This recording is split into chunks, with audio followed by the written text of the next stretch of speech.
Hello and welcome to another episode of This Week in Goldmaking, presented by Darkshore Capital. My name is Andrew, and it is currently the 18th day of June in the year 2018. Let's hop on into it with the market update. This week I added a couple extra items to our tracking of items across World of Warcraft to get a high-level overview of the markets as they are today. You also notice that I've added another column over on the right. That's the ETD, otherwise known as the expansion to date. So now we have price changes since the beginning of the expansion. This would be Legion. Price changes since the beginning of the year, price changes since the beginning of June, and price changes over the past week. Not a whole ton of stuff to really talk about other than it seems as though the Legion materials might have kind of flattened off a little bit overall. So perhaps, I'm not going to be one to kind of predict where prices are going. That's really not the business that we're in here. But it's possible we might not see them go down anymore. Starlight Rose, Fell Slate, Shaldorai Silk, and Stonehide Leather, of course, being the ones that I've chosen to track. I've added Gold Ore and the Crimson Death Charger to the chart as well. Gold Ore is a bit of a cheeky addition. Tracking the price of gold or gold bullion is a typical thing for somebody involved in the stock market or other world financial markets to do, because it's an important commodity to keep track of. So we're also going to keep track of the gold ore here in WoW, and though it may be cheeky, I do think that does serve a purpose. With changes to profession leveling that have happened, I don't even know when this change really occurred, where it became a viable option to simply smelt your way all the way from 0 to maximum level, or close enough to maximum level for mining. Things like gold ore, thorium ore, mithril ore, true silver ore have all actually gained enough value, and some of the even lower level vanilla ores, the ore itself is actually more valuable than the bars, if you can believe that. And then the Crimson Death Charger was something that came up on stream last week. It's a mount that's a reward from doing the Shadowborn questline, and I thought it might be interesting to start tracking that as well. It's kind of interesting looking at the expansion to date column that some of these things have seen some insanely large growth numbers. The WoW tokens, of course, have just absolutely gone through the roof as a result of many different things. And then both the Crimson Death Charger and the Ghost Iron Ore, had you invested heavily in those on the release of Legion, you would be looking at some pretty significant increase in value. Also, Blizzard itself, well, Activision Blizzard has, been up about 87% since the release of the expansion. There's a lot more factors that go into that than just World of Warcraft, but I do think that's interesting. I wanted to talk briefly about an interesting little, I wouldn't really call this a farm that you'd want to go out and do, but rather something to keep in mind just as an extra piece of knowledge that can add a bit of value to your other things you might be doing in World of Warcraft. Kind of, multiple steps. Like if you're going to do A, you can do B along the way, and thereby increase the amount of gold you can make in any given hour. So I actually discovered this while doing the research for the Plans Corruption, which we talked about last week in This Week in Goldmaking. And this one is just a very simple, some vanilla wind elemental materials, and it sort of doesn't really make a whole lot of sense if you don't really know how vanilla worked with the crafting materials, but basically all the different elements that we're used to seeing now had a green quality item, of course, the essence of air in this case, but also had a couple other elementally kind of materials that weren't necessarily the highest or required for the highest level items back in the day, but still required. So in this case, elemental air and breath of the winds are what we're kind of interested in, and specifically breath of the wind because it is used in the plans for the Phantom Blade, which is a popular blacksmithing recipe. So the clever little thing here is if you go to the old Dalaran portal, if you're ever going through the old Dalaran portal on your way to, say, go farm some Plans of Corruption, you might have noticed all these arcane remnants hanging out around here. And it turns out these mobs have a chance to drop all three of those elementals, which I just noted. As you can see, we just got an elemental air here. It sells for 55 gold on my server, so nothing super impressive there. But I'm going to run around here while I'm talking and hopefully get a few so we can see. And as you'll notice, the drop rates are fairly good. All right, so After running around farming these guys for much longer than I would like to admit, wound up finally getting a breath of air so that we could have a look and see what the price was like. It's 200 to 400 gold depending on what server you're on, or potentially more if you're on maybe a lower population server. Didn't actually get any Essence of Air to drop, so I pulled up the trusty Ludwig add-on, which is pretty much just an item database that allows you to search for items so you can view their tooltip in-game. Pulled up the Essence of Air, and as you can see, this one's also not terribly exciting, especially here on Proudmoore for only 33 gold.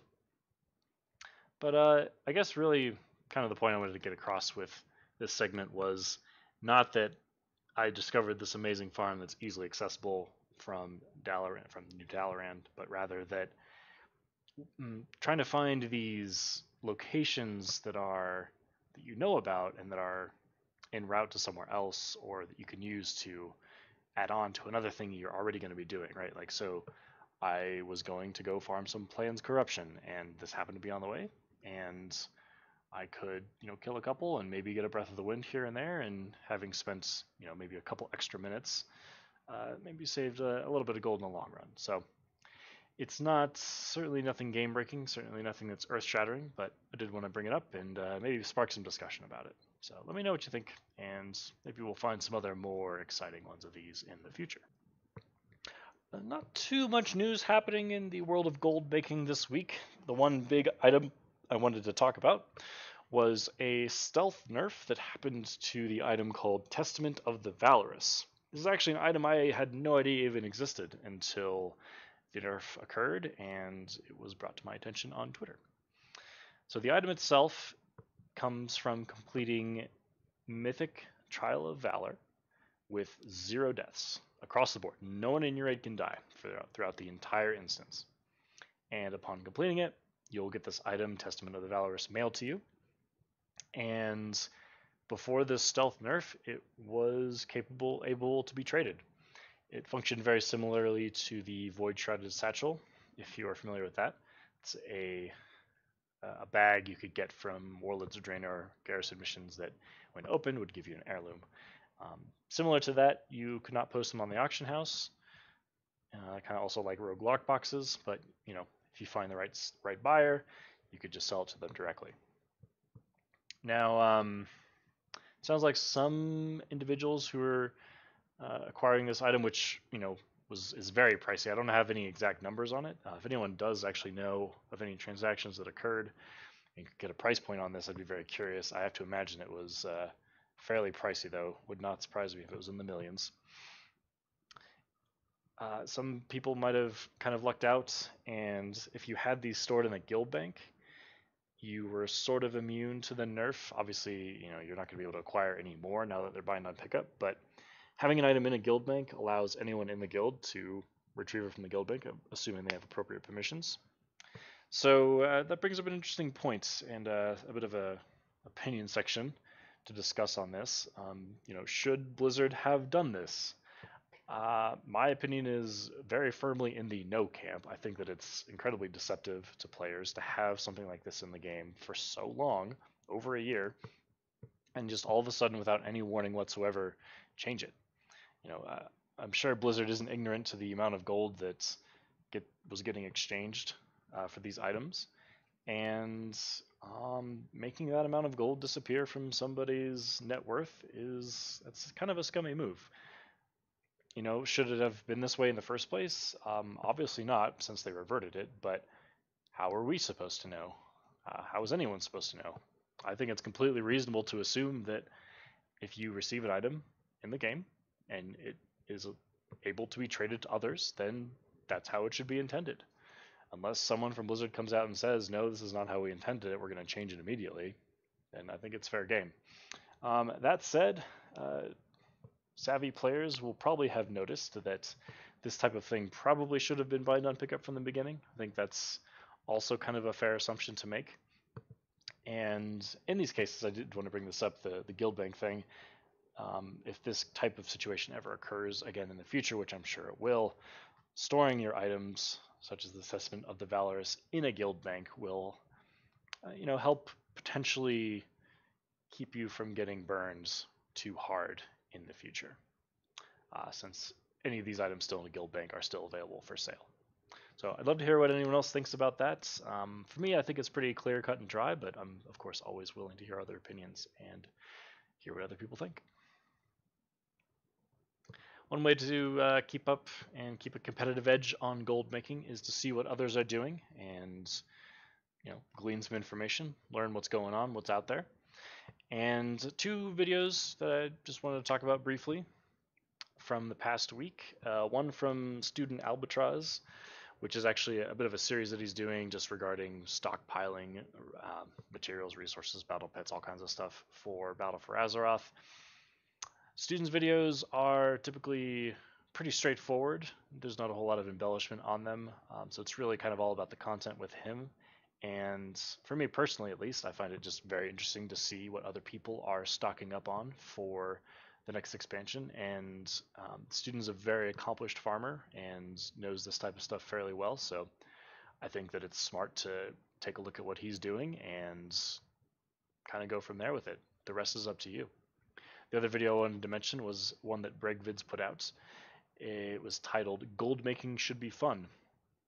And this one isn't really any kind of a theory or any kind of information about how to make gold, but rather more of a step back and taking a look and evaluating, like, what are we actually doing here? Because his argument is that if you're not having fun gold making, you probably shouldn't be doing it. And he goes into some descriptions about how minimum wage across both the EU and the US, you can much more easily pay for the gold that you would need in game via WoW tokens by working your job. So it really does have to be something fun to do. I think it's a very important perspective to have and keep in mind, especially if you get a little bit of tunnel vision in your gold making. Moving on to a little bit of Q&A. I pulled these questions directly from Reddit over the past week. When BFA launches, do you rush gathering materials for selling, or do you rush level to sell BOEs?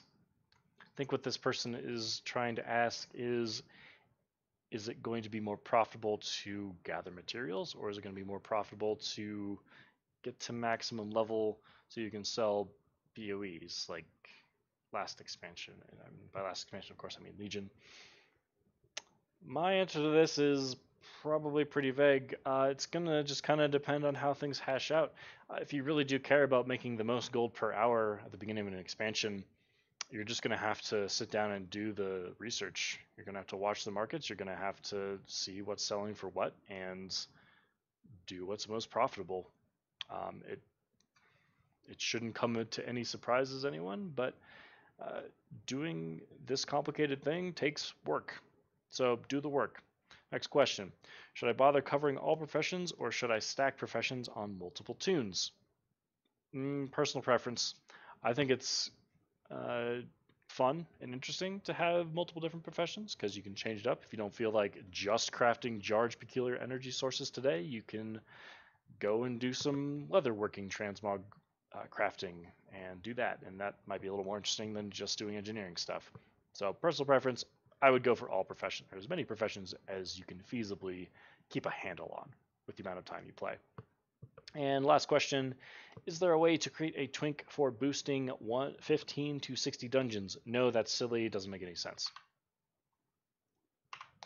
All right, that's going to wrap it up for this week. My name is Andrew. This presentation has been presented by Darkshore Capital. If you have any questions, comments, concerns, inquiries, suggestions, feel free to leave a comment on the YouTube video. You can also find me on Twitter. My handle is @DarkshoreCap. Or if you prefer the old-fashioned method, you may send me an email.